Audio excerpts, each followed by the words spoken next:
बात करते हैं और नीतीश कुमार की बात करते हैं तो ये बिहार को टोटली चौपट कर रखा है। चार्ज करवाए, कितने का सर फाड़ दिया। मैं कह रहा हूं कि कभी भी कोई धरना पे बैठता है तो तेजस्वी यादव बीजेपी और आरजेडी में बांट देता है, जबकि धरना पे बैठने वाले सभी नौजवान होते हैं जिनको रोजगार की तलाश होती है और उनको वो डंडे से पिटवाते हैं।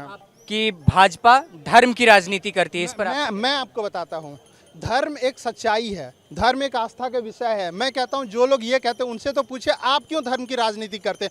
राज्य सरकार ने यहाँ पे इतना अच्छा फंडा अपना रखा है कि वो अपने यहाँ जो भी गलती करती है वो भी केंद्र सरकार पे थोपती है।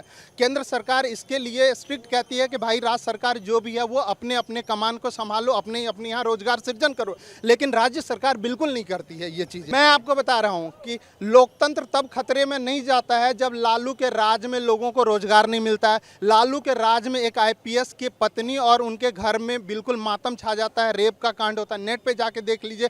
लेकिन लोकतंत्र तब खतरे में आ जाता है जब बीजेपी की सरकार आती है। 24 में मोदी की वापसी हो रही है क्या? मुझे लगता है कि अगर 2024 में मोदी की वापसी नहीं होती है तो देश पुनः वो 5 से 10 साल पीछे चला जाएगा।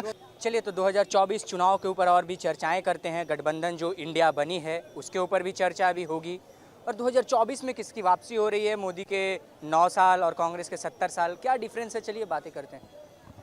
कहाँ से आए हैं सर, क्या नाम हुआ आप? मेरा नाम धीरेन्द्र कुमार है। मैं यहीं दिल्ली से आया हूँ, बाकी मैं बिहार से हूँ। बिहार से हैं? हाँ जी। बिहार में आपके हिसाब से कैसी सरकार चल? देखिए, बिहार की अगर बात करें तो नीतीश कुमार और तेजस्वी यादव ने, अगर तेजस्वी की बात करते थोड़ा हमें पीछे जाना पड़ेगा, लालू यादव की हम बात करते हैं और नीतीश कुमार की बात करते हैं तो ये बिहार को टोटली चौपट कर रखा है। इसने एक फ़लसफ़ा अपना रखा है कि हम सरकारी नौकरी देंगे।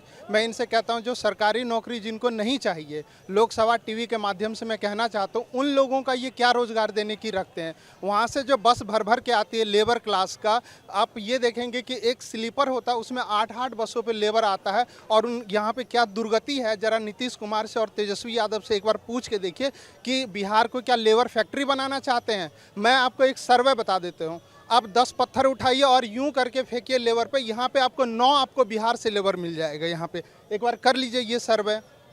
और नीति, हाँ बोलिए बोलिए जी। बिल्कुल। तेजस्वी जी ने कहा था कि पहली कैबिनेट में 10 लाख नौकरी पर हस्ताक्षर होने वाले, आपके हिसाब से कितनी नौकरियां मिली? मैं आपको कहना चाहता हूं कि तेजस्वी यादव के कथनी और करनी में उतना ही फ़र्क है जितना लालू यादव के कथनी और करनी में फ़र्क है। तेजस्वी यादव 10 लाख का डाटा देंगे लेकिन वो 10 से 15 साल लगा देंगे उस डाटा को पुराने में, और वो 10 साल के अंतराल में जितने भी लोग हैं वो जो उसकी एज ख़त्म होते जा रही वो क्या करेंगे। पहले तेजस्वी यादव के जितने भी बंदे हैं वो तो रोज़गार ले, वो जो लालच में पड़े हुए हैं कि टिकट मिलेगा, वो किस बिहार में बिल्कुल गोल गोल घुमाया जा रहा है। अभी तेजस्वी यादव ने सभी शिक्षकों पे लाठी चार्ज करवाए, कितने का सर फाड़ दिया। मैं कह रहा हूं कि कभी भी कोई धरना पे बैठता है तो तेजस्वी यादव बीजेपी और आरजेडी में बांट देता है, जबकि धरना पे बैठने वाले सभी नौजवान होते हैं जिनको रोजगार की तलाश होती है और उनको वो डंडे से पिटवाते हैं। आपने कहा कि तेजस्वी यादव बीजेपी और आरजेडी में बांट देते हैं, लेकिन लोग कहते हैं कि भाजपा धर्म की राजनीति करती है, इस पर मैं आपको बताता हूं, धर्म एक सच्चाई है, धर्म एक आस्था का विषय है। मैं कहता हूं जो लोग ये कहते हैं उनसे तो पूछे आप क्यों धर्म की राजनीति करते हैं। अगर बीजेपी को 2 मिनट के लिए हटा दे तो, लेकिन आप भी तो छोड़ दीजिए, आप तो उन मुद्दों पर बात कीजिए जिन पे लोगों को रोजगार मिलती है, 2 खाने मिलते हैं। लेकिन आप भी तो घुमा फिरा के बीजेपी को इस तरह से लाते हैं कि बीजेपी धर्म की बात करे, और बीजेपी यहाँ पे विन विन सिचुएशन में होती है। जब आपके देखिए सेंटर और स्टेट में फेडरल स्ट्रक्चर होता है, भारत के संविधान में सिंपल सा पावर है कि राज्य सरकार की अपनी पॉलिसी होती है और केंद्र की अपनी पॉलिसी होती है। राज्य सरकार ने यहाँ पे इतना अच्छा फंडा अपना रखा है कि वो अपने यहाँ जो भी गलती करती है वो भी केंद्र सरकार पे थोपती है।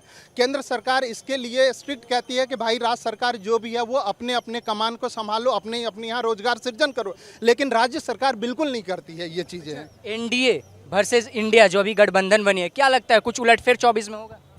देखिए, मैं आपको ये चीज़ बताना चाहता हूँ कि एनडीए वर्सेस इंडिया की जब हम बात करते हैं तो यहाँ पे इंडिया उसने एक साइकोलॉजिकल गेम प्ले किया है। साइकोलॉजिकल गेम जो है वो सभी मतदाताओं के साथ किया है कि आप एनडीए को फेवर कर रहे हैं, दैट मीन्स कि आप इंडिया को हरा रहे हैं। इंडिया को वो हरा नहीं रहे, वो इंडिया को हराने का मतलब वो ये कहना चाह रहे हैं हम भारत लोगों को हरा रहे हैं। लोग अब जागरूक हो चुका है, अब तो 5G भी आ गया। लोग ये समझते इंडिया नाम रखने से तुम्हारी करनी बदल नहीं जाएगी, उल्टा तुम्हें थपेड़े पड़ेंगे 2024 में। इंडिया नाम रखने, हाँ बोलिए। लोग बोल रहे हैं 24 में अगर मोदी की वापसी हुई तो लोकतंत्र खतरे में, इस पर मैं आपको बता रहा हूं कि लोकतंत्र तब खतरे में नहीं जाता है जब लालू के राज में लोगों को रोजगार नहीं मिलता है। लालू के राज में एक आईपीएस की पत्नी और उनके घर में बिल्कुल मातम छा जाता है, रेप का कांड होता है, नेट पे जाके देख लीजिए। लेकिन लोकतंत्र तब खतरे में आ जाता है जब बीजेपी की सरकार आती है। बीजेपी की सरकार ये कहती है कि निर्भय होकर जियो, जिनको जो काम करना है, कोई जरूरी नहीं है कि तुम गवर्नमेंट ही जॉब करते हो, तुम बिजनेस कर लो, व्यापार कर लो, तुम्हारा रोजगार शुरू हो जाएगा। लोग ने एक क्या किया है, इसने आबो हवा बना रखा है कि नहीं। आप युवा देख लिए ना, दिल्ली के अगर सड़कों पे निकल जाएंगे तो लोग क्या करता, एंटरप्रेन्योरशिप का एक कॉन्सेप्ट बीजेपी सरकार ने डेवलप किया। इससे पहले नहीं, हमको तो सरकारी नौकरी चाहिए, हमको बेशक वो चपरासी की नौकरी चाहिए लेकिन सरकारी नौकरी चाहिए।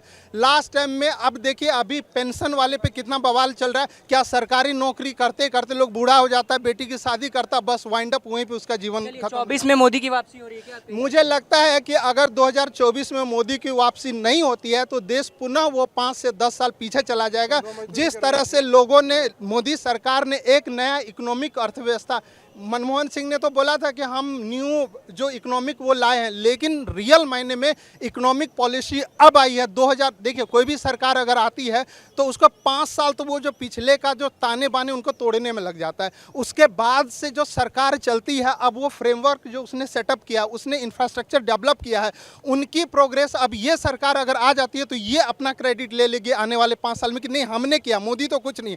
जबकि ये मोदी का एकदम कहते हैं ना, मोदी इसको स्ट्रक्चर बिल्डअप किया हुआ है।